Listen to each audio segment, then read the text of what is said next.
નામ લેવાય કે ન લેવાય, પવિત્ર અપવિત્ર વ્યવસ્થામાં રામ નામ ગમે ત્યારે બાથરૂમમાં પણ લઈ શકો, મંદિરમાં પણ લઈ શકો. હા, માળા ફેરવવાની હોય કે અનુષ્ઠાનિક હોય એની શુદ્ધિ ચોક્કસ,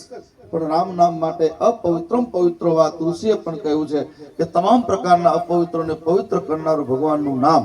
અને એ ભગવાનના નામ સાથે મારી દ્રષ્ટિમાં, મારા હૃદયમાં જેનું સ્થાન છે, આખા ભારતના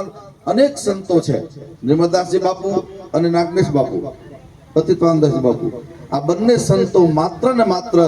નામના આધાર ઉપર એને વિશ્વમાં ડંકા માર્યા છે. કેવલ નામનો આધાર, નથી એની પાસે નેટવર્ક, નથી એની પાસે પૈસા, કે નથી એની પાસે મની પાવર કે મસલ્સ પાવર,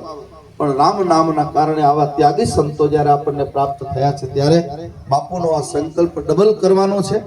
ઋતુ બધા નીચે બેઠા છે, બધા સંતોને પણ વિનંતી કરું કે આપણે આપણી પૂરી તાકાત લગાડીને, મોટા મંદિર પણ એમાં પૂરી તાકાત લગાડશે અને આ બાપુનો સંકલ્પ પૂરો થાય અને હવે પછીનો જે આપણો મહાકુંભ આવશે, એ કુંભમાં વળી પાછું આપણું ખાલસા આખા દુનિયા નોંધ લે એવી રીતે આપણે એને વ્યવસ્થિત આયોજન કરીને આપણે કરવાનું છે. બાપુનો એક જ હેતુ હોય છે કે મારા નાગનેશનું કલ્યાણ થાય, મારા ભક્તોનું કલ્યાણ થાય. સાધુ એને જ કહેવાય, સાધુને પોતાના કલ્યાણની પડી ન હોય, પોતાનું કલ્યાણ કરે